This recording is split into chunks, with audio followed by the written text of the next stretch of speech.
Salamo 7:30.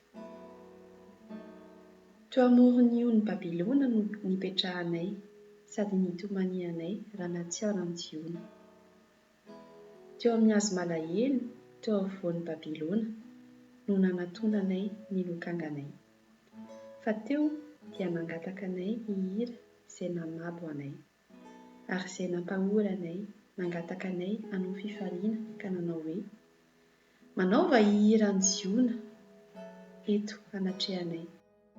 Nefa ho nataontsika ahoana no fihira ny fihiran'Andriamanitra tany an-tany Ivaniana? Raha manadino anao aho, re Jerosalema, aoka kosa ny tanako ankavanana mba hanadino.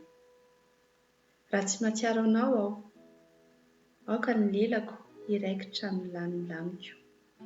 Raha tsy Jerosalema no nataoko ambony indrindra amin'ny fifaliako rehetra.